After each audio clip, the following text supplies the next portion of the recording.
सुभद्रा ने अपने इकलौते बेटे वरुण की शादी एक कम पढ़ी लिखी लड़की ज्योत्सना से की थी, ताकि उसकी बहू कभी नौकरी न करे और अच्छी तरह घर संभाले। सब कुछ सुभद्रा की सोच के मुताबिक चल रहा था कि अचानक उसके बेटे वरुण की मौत हो गई। अब सुभद्रा अपनी विधवा बहू ज्योत्सना के भविष्य को लेकर चिंतित हो जाती है। ये जानने के लिए देखते हैं विधवा बहू की डोली। सुभद्रा देवी अपने बेटे वरुण की शादी की तैयारियां कर रही थी। आज वरुण की शादी ज्योत्सना के साथ होने वाली थी। ज्योत्सना 10वीं पास थी, लेकिन घर के कामकाज में निपुण थी। धूमधाम से वरुण की शादी ज्योत्सना के साथ हो जाती है। ससुराल आते ही उसने घर और परिवार की पूरी जिम्मेदारी उठा ली। माँ बाबूजी, आप दोनों के लिए अदरक वाली चाय लाई हूँ। लाओ बहू, अदरक वाली चाय तो मुझे बहुत पसंद है। तुमने आते ही हम लोगों की पसंद और नापसंद का ख्याल रखना शुरू कर दिया। जी, इन्होंने मुझे सब बता दिया है कि आपको और माँ जी को क्या पसंद है और क्या नहीं। आप लोग चाय पीजिए, मैं नाश्ते की तैयारी करती हूँ। ठीक हूँ बहू। ज्योत्सना वहां से चली जाती है। उसके जाने के बाद वरुण की माँ, क्यों ना हम भी अपने घर में एक काम वाली रख लें। ज्योत्सना की मदद कर दिया करेगी। ज्योत्सना की अभी नई नई शादी हुई है, उसकी उम्र भी बहुत कम है।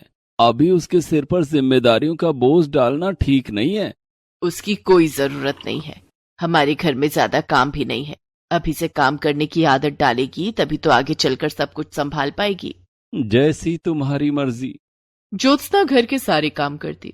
सुबह उठकर सास और ससुर को उनकी दवाइयां, चाय देने से लेकर नाश्ता, खाना बनाना, कपड़े धोना, सारे काम वो अकेली ही किया करती। वरुण भी हर छोटे मोटे काम के लिए ज्योत्सना को ही पुकारा करता। ज्योत्सना, कहाँ हो तुम? मेरी पीली वाली शर्ट प्रेस नहीं है यार, मुझे आज वही पहनकर ऑफिस जाना है। आपके लिए लंच पैक कर रही हूँ, 2 मिनट में आई। ज्योत्सना भागकर झटपट वरुण की शर्ट पर प्रेस करने लगी। धीरे धीरे समय गुजर रहा था। सब ठीक ठाक चल रहा था कि एक दिन, माँ, बाबूजी, कल मुझे ऑफिस के काम से चंडीगढ़ जाना है। 6 महीने वहीं रहकर काम करना है। 6 महीने। दरअसल पापा, चंडीगढ़ में हमारे ऑफिस की नई ब्रांच खुली है और मुझे उसका मैनेजर बनाया गया है। तो ज्योत्सना को भी अपने साथ लेता जा। पापा, अभी तो वहां जाकर मुझे खुद के रहने का इंतजाम करना होगा। मैं कुछ दिनों के बाद ज्योत्सना को वहां बुला लूंगा। माँ और पिता से बात करके वरुण अपने कमरे में चला गया। ज्योत्सना को चंडीगढ़ जाने की क्या जरूरत है? वो चली गई तो घर कौन संभालेगा? और वहां हमारे वरुण को कौन संभालेगा? सुभद्रा, ज्योत्सना अभी बच्ची है। अभी उसका समय वरुण के साथ हंसने खेलने में गुजरना चाहिए। गृहस्थी का बोझ उठाने के लिए तो सारी जिंदगी पड़ी है। इधर दूसरे दिन वरुण चंडीगढ़ जाने के लिए घर से निकल गया।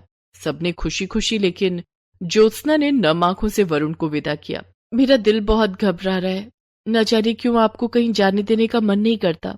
चिंता मत करो ज्योत्सना, वहां पहुंचते ही मैं किराए पर एक कमरा ले लूंगा, फिर तुम्हें बुला लूंगा। वरुण चंडीगढ़ जाने के लिए घर से निकल गया और बस में जाकर बैठ गया। रास्ते में बस का बहुत भयानक एक्सीडेंट हो गया। बस पलट गई और बस में सवार सभी यात्रियों की दर्दनाक मौत हो गई। ये खबर जब वरुण के घर तक पहुंची तो सब शॉक्ड रह गए। वरुण के माता पिता के लिए अपने जवान बेटे को खोना किसी भयंकर पीड़ा से कम नहीं था, लेकिन ज्योत्सना का दुख तो बयां कर पाना भी मुश्किल है। ज्योत्सना अंदर से टूट गई। वो अपने आप को संभाल नहीं पा रही थी। वो बहुत उदास रहने लगी और हर समय वरुण की यादों में खोई रहती। एक दिन, वरुण की माँ, मुझसे ज्योत्सना की हालत देखी नहीं जाती। वो वरुण को खोने के दुख से उबर नहीं पा रही है। वरुण हमारा इकलौता बेटा था, उसे खोने का दुख हमें भी कम नहीं है। सुभद्रा, हमारी उम्र अब हो चली है, लेकिन ज्योत्सना अभी बहुत छोटी है। उसकी उम्र ही क्या है? उसे अपनी जिंदगी जीने और हंसने खेलने का पूरा अधिकार है। आप क्या चाहते हैं? मैं चाहता हूं कि हम ज्योत्सना की दूसरी शादी कर दें, लेकिन उससे पहले मैं उसे पढ़ाना चाहता हूं। ठीक है, एक बार ज्योत्सना से भी इस बारे में बात कर लीजिए। मैं उसे बुला कर लाती हूँ। सुभद्रा देवी ज्योत्सना को बुलाने के लिए उसके कमरे में जाती हैं। वहां उन्होंने देखा कि ज्योत्सना बेहोश होकर जमीन पर गिरी हुई है। सुभद्रा देवी दौड़कर अपने पति पंकज के पास गईं और ज्योत्सना के बारे में बताया। दोनों ने फोन करके डॉक्टर को बुलाया। डॉक्टर ने जब ज्योत्सना का चेकअप किया, आपकी बहू मां बनने वाली है। आप लोगों को इनका बहुत ख्याल रखना होगा। चिंता के कारण बच्चे की सेहत पर बुरा असर पड़ सकता है और बच्चा दिमागी रूप से कमजोर हो सकता है। डॉक्टर की बात सुनकर पंकज और सुभद्रा ने फैसला लिया कि वो ज्योत्सना को आगे पढ़ाएंगे ताकि ज्योत्सना का मन कहीं लगा रहे और वो खुश रह सके। पंकज ने ज्योत्सना का एडमिशन 12वीं कक्षा में करवा दिया। ज्योत्सना अब 12वीं की पढ़ाई करने लगी। सुभद्रा देवी उसके खाने पीने का बहुत ख्याल रखती। धीरे धीरे समय बीतता गया और 9 महीने बाद ज्योत्सना ने एक सुंदर सी बेटी को जन्म दिया। इसके साथ ही वो अपनी पढ़ाई भी करती रही। सुभद्रा देवी और पंकज अपनी पोती अनन्या को पाकर बहुत खुश थे। वे दोनों ज्योत्सना के साथ साथ अनन्या का बहुत ख्याल रखते। ज्योत्सना को लेकर सुभद्रा देवी के मन में भी बहुत बदलाव आ गया था। एक दिन ज्योत्सना रसोई में बर्तन धो रही थी, तभी वहां सुभद्रा देवी आई। ज्योत्सना बहू, ये सब छोड़, तू अनन्या के पास जा, उसके साथ खेलेगी तो तेरा दिल बहलेगा और साथ साथ अपनी पढ़ाई भी कर। घर का काम मैं कर लूंगी। ज्योत्सना नन्ही और प्यारी बेटी अनन्या को पाकर अब खुश रहने लगी थी। वो अनन्या के साथ ढेर सारा समय गुजारती और बाकी समय में अपनी पढ़ाई करती। धीरे धीरे अनन्या बड़ी हो रही थी और ज्योत्सना भी अब कॉलेज में पहुंच गई थी। एक दिन, ज्योत्सना बहू, मैं चाहता हूं कि तू बीएड की पढ़ाई कर ले। मैं कल ही तेरा एडमिशन करवा दूंगा। ठीक है बाबूजी। पंकज ने ज्योत्सना का एडमिशन बीएड में करवा दिया। अब ज्योत्सना रोज कॉलेज जाने लगी। अनन्या भी 2 साल की हो गई थी। एक दिन, मम्मा, मुझे भी आपके साथ कॉलेज जाना है। अनन्या बेटी, मुझे कॉलेज में पढ़ाई करनी है, तुम घर में दादाजी दादी जी के साथ खेलो। नहीं, मुझे आपके साथ कॉलेज जाना है। इसे अपने साथ ले जा ज्योत्सना, ये सारा दिन तुझे याद करती है और तेरे पास आने की जिद करती है। तेरे साथ कॉलेज जाएगी तो इसका दिल बहल जाएगा। उस दिन ज्योत्सना अनन्या को अपने साथ कॉलेज ले गई। ज्योत्सना की क्लास में सब अनन्या को बहुत प्यार करने लगे। कोई उसे चॉकलेट देता तो कोई उसके साथ खेलता। तभी ज्योत्सना ने देखा कि राजन अनन्या को अपनी गोद में लेकर उसके साथ बातें कर रहा था। राजन ज्योत्सना की क्लास में पढ़ता था। क्या बात है राजन, अनन्या परेशान तो नहीं कर रही है ना? अरे नहीं, बहुत प्यारी बच्ची है। इससे बातें करके मुझे अपना बचपन याद आ गया। तुम इसे रोज अपने साथ लेकर कॉलेज आया करो। अब ज्योत्सना रोज अनन्या को अपने साथ कॉलेज लाने लगी। धीरे धीरे राजन ने अनन्या के साथ गहरी दोस्ती कर ली। अनन्या के कारण राजन और ज्योत्सना में भी गहरी दोस्ती हो गई। दोनों एक दूसरे के करीब आने लगे। एक दिन की बात है, ज्योत्सना और अनन्या दोनों कॉलेज में थे कि तभी बहुत तेज बारिश होने लगी। ओह, अब मैं घर कैसे जाऊंगी? ज्योत्सना के चेहरे पर चिंता की लकीरें देखकर राजन उसके पास आया और बोला, क्या बात है ज्योत्सना, परेशान क्यों? देखो न राजन, बाहर कितनी तेज बारिश हो रही है। मैं अनन्या को लेकर घर कैसे जाऊंगी? बाहर बस स्टॉप पर भी पानी भर गया होगा। तुम फिक्र मत करो, मैं अभी ऑटो बुला कर लाता हूँ। राजन कॉलेज से बाहर गया। बाहर बहुत तेज बारिश हो रही थी और सड़क पर पानी भरा हुआ था, लेकिन राजन अपनी परवाह न करते हुए बड़ी मुश्किलों से एक ऑटो वाले को बुला कर लाया। चलो ज्योत्सना, अनन्या को लेकर इस ऑटो पर बैठ जाओ, मैं तुम दोनों को घर तक छोड़ देता हूँ। ज्योत्सना, अनन्या और राजन तीनों ऑटो पर बैठ जाते हैं और उस दिन राजन ने दोनों को घर तक छोड़ा। राजन, मेरे घर नहीं आओगे? मैं तुम्हें अपने माजी और बाबूजी से मिलवाऊंगी। हाँ, क्यों नहीं। राजन ज्योत्सना के घर आया। ज्योत्सना ने उसे पंकज और सुभद्रा से मिलवाया और बताया कि कैसे राजन ने तेज बारिश में भी भीगते हुए उसे और अनन्या को सुरक्षित घर तक पहुंचाया। ये तो तुमने बहुत अच्छा किया बेटा, वरना ये दोनों कॉलेज में न जाने कितनी देर बारिश रुकने का इंतजार करती रहती। राजन बेटे, तुम आते रहना और कॉलेज में ज्योत्सना का ख्याल रखना। उस दिन के बाद से राजन अक्सर ज्योत्सना के घर आने लगा और अनन्या के साथ ढेर सारी बातें करता। धीरे धीरे दोनों की पढ़ाई पूरी हो गई और उन्हें सरकारी स्कूल में शिक्षक की नौकरी भी मिल गई। एक दिन, सुभद्रा, क्या ज्योत्सना को अपनी जिंदगी नए सिरे से शुरू नहीं करनी चाहिए? आप क्या कहना चाहते हैं? मैं चाहता हूँ कि ज्योत्सना की शादी हो जाए, वो अपना घर बसा ले, अनन्या को भी पिता का प्यार मिल जाएगा। लेकिन ज्योत्सना से शादी करेगा कौन? मेरी नजर में एक लड़का है। हाँ, कौन है वो? राजन। राजन ज्योत्सना का बहुत अच्छा दोस्त है और वो अनन्या को भी बहुत प्यार करता है। लेकिन हमें इस बारे में ज्योत्सना और राजन से भी बात कर लेनी चाहिए। मैंने राजन को फोन कर दिया है, वो आज शाम को हमारे घर आएगा। हम राजन और ज्योत्सना दोनों से बात कर लेंगे। ठीक है। शाम को जब ज्योत्सना स्कूल से लौटी तो उसने देखा कि राजन उसके घर आए हैं और उसके सास ससुर से बातें कर रहा है। अरे राजन, तुम कब आए? अभी भी आया हूँ। दरअसल मुझे अंकल ने बुलाया। ज्योत्सना बहू, मैं तुम दोनों से कुछ बात करना चाहता हूँ। जी बाबूजी, कहिए। बहू, मैं चाहता हूँ कि तुम और राजन शादी कर लो। ये आप क्या कह रहे हैं बाबूजी? ये कभी नहीं हो सकता। ज्योत्सना बहू, बीती बातों को भूलकर आगे बढ़ना ही जिंदगी है। तेरे सामने अभी पूरी जिंदगी पड़ी है। हमारे बाद तेरा और अनन्या का ख्याल कौन रखेगा? राजन बेटा, ज्योत्सना अब मेरी बहू नहीं, बेटी है। क्या तुम जिंदगी भर इसका ख्याल रखोगे? अंकल, सच कहूं तो मैं ज्योत्सना और अनन्या से बहुत प्यार करने लगा हूं। मैं ज्योत्सना को अनन्या के साथ अपनाने के लिए तैयार हूं और वादा करता हूं कि उन्हें जिंदगी भर खुश रखूंगा। देर किस बात की? हम कल ही तुम्हारे घर आएंगे। तुम्हारे माता पिता से मिलकर शादी की तारीख पक्की कर देंगे। राजन के माता पिता सुभद्रा देवी और पंकज से मिलकर बहुत प्रभावित हुए। दोनों की रजामंदी से राजन और ज्योत्सना की शादी तय हो गई। सुभद्रा देवी और पंकज ने ज्योत्सना की शादी सास ससुर बनकर नहीं, बल्कि माता पिता बनकर की। पंकज ने ज्योत्सना का कन्यादान किया और ज्योत्सना को डोली में बिठाकर ससुराल विदा किया। रजनी को बचपन से ही होली खेलने का बहुत शौक था, लेकिन उसे क्या पता था कि एक दिन उसकी जिंदगी से सारे रंग अचानक गायब हो जाएंगे। क्या हुआ था रजनी के साथ, ये जानने के लिए देखते हैं विधवा बहू की होली। घर में शहनाइयां गूंज रही थी। रजनी की शादी रोहित के साथ होने वाली थी। रजनी और रोहित कॉलेज में एक साथ पढ़ते थे और वहीं दोनों को एक दूसरे से प्यार हो गया। पढ़ाई पूरी होते ही रोहित और रजनी ने अपने अपने परिवार को शादी के लिए मना लिया। सभी रस्मों और रीति रिवाजों के साथ रजनी और रोहित की शादी हो गई। शादी के बाद रजनी अपने ससुराल आ गई। रोहित, कुछ महीनों के बाद होली आने वाली है। माँ ने हमें घर बुलाए है। माँ कह रही थी कि शादी के बाद पहली होली हमें वहीं मनानी है और वहां मेरी सहेलियां भी आएंगी।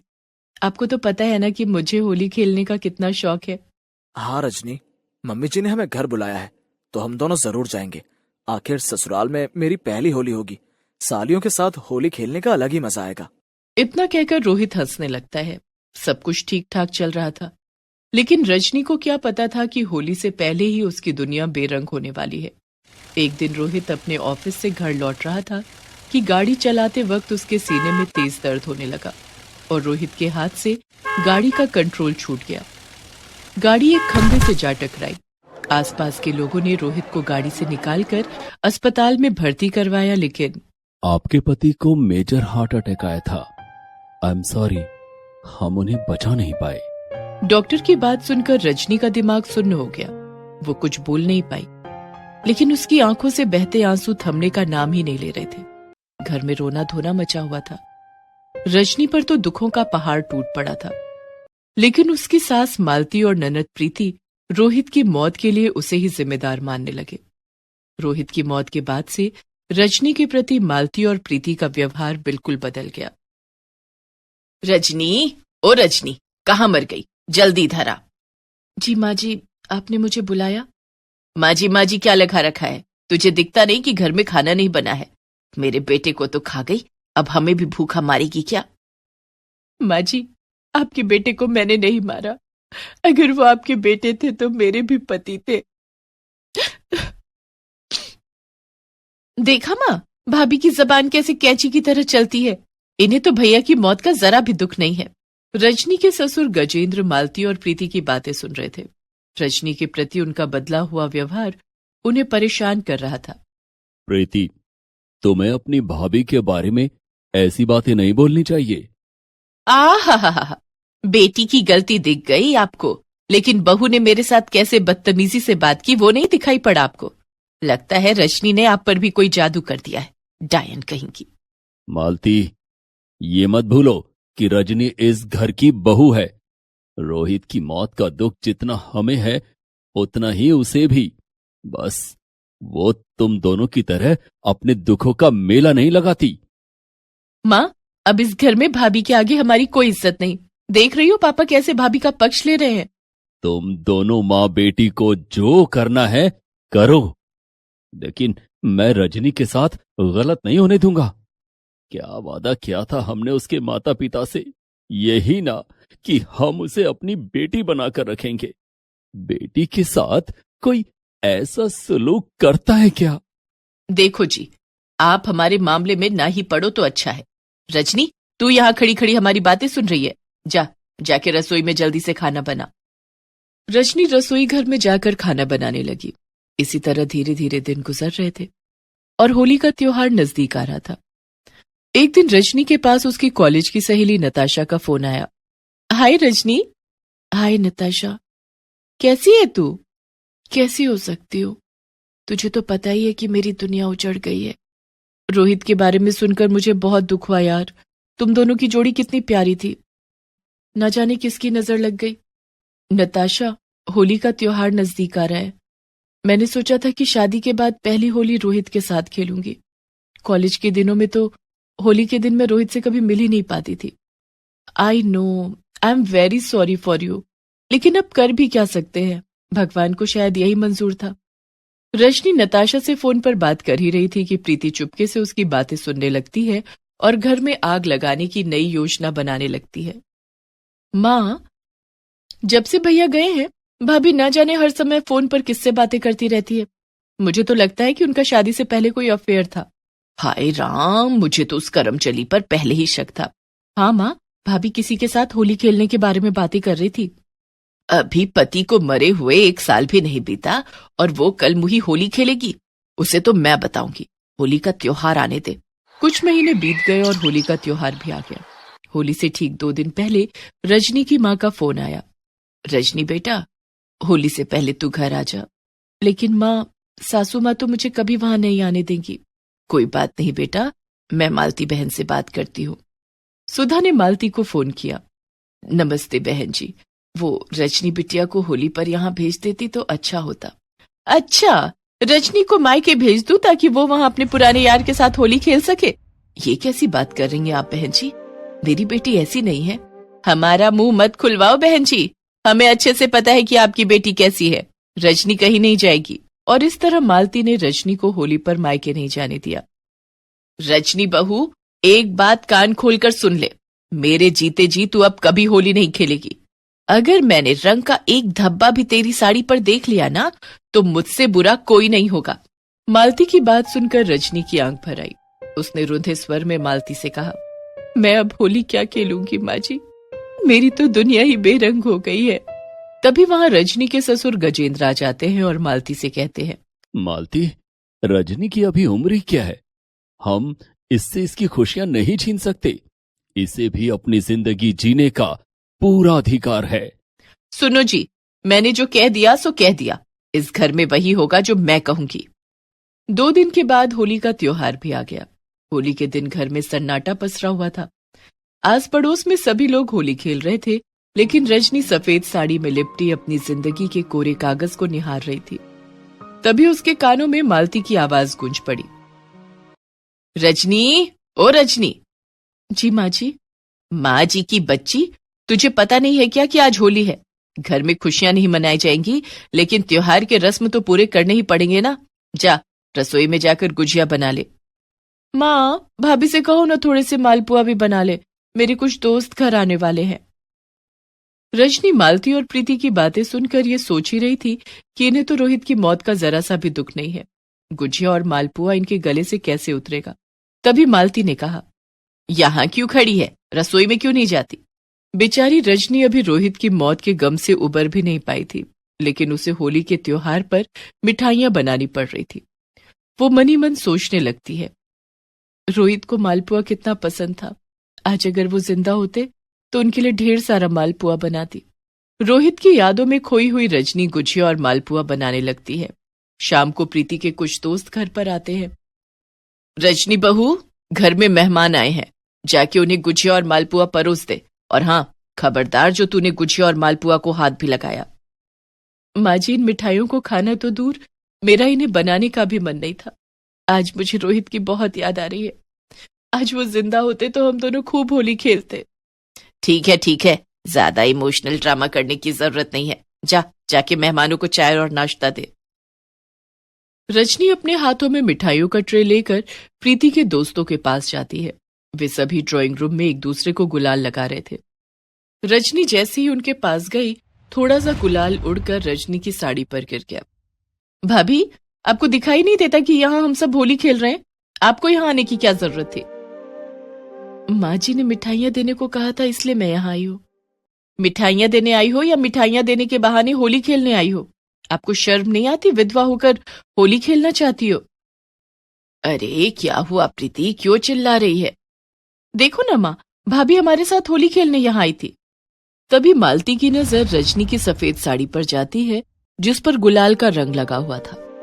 हाय राम, बेशरम, पति को मरे हुए 1 साल भी नहीं हुआ और चली आई होली खेलने। ये आप क्या कह रही हैं माँ जी? आप ही ने तो कहा था कि प्रीति के दोस्तों को गुजिया और मालपुआ परोस दो। मुझसे जुबान लड़ाती है। मालती ने सबके सामने रजनी के गाल पर एक जोरदार चांटा जड़ दिया। चांटे की गूंज गजेंद्र के कानों तक पड़ी। गजेंद्र अपने कमरे से निकलकर बाहर आए तो उन्होंने देखा कि मालती रजनी को थप्पड़ मार रही थी। गजेंद्र ने आकर मालती का हाथ पकड़ लिया। बस मालती, बहुत हो गया। ना तो तुम्हें अपने बेटे की मौत का गम है और ना ही तुम्हारी लाडली को। आप मेरे बीच में मत बोलिए। आपको तो कुछ दिखाई नहीं देता है कि आपकी बहू क्या गुल खिला रही है? मुझे दिखाई दे रहा है कि कैसे तुम्हारी बेटी अपने दोस्तों के साथ होली मना रही है, जबकि इसके भाई को गुजरे हुए 1 साल भी नहीं हुआ। सारे दुख और सारी कुरीतियां सिर्फ रजनी के लिए ही क्यों? गजेंद्र की बात सुनकर प्रीति के सारे दोस्त धीरे धीरे वहां से चले गए। रजनी बहू, अपना सामान पैक कर लो। जिस घर में तुम्हारी कद्र ना हो, वहां 1 मिनट भी नहीं रहना चाहिए। मैं तुम्हें तुम्हारे मायके छोड़ देता हूं। ससुर की बात सुनकर रजनी ने अपना सामान पैक कर लिया और थोड़ी देर के बाद गजेंद्र ने उसे मायके पहुंचा दिया। अरे भाई साहब, आप हमें माफ कर दीजिए बहन जी।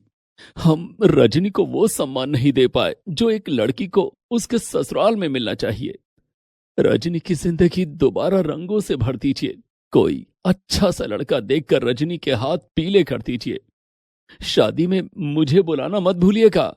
मैं रजनी बेटी को आशीर्वाद देने जरूर आऊंगा। इतना कहकर गजेंद्र वहां से चले गए और रजनी अपनी मां सुधा के गले लग गई। Please subscribe this channel.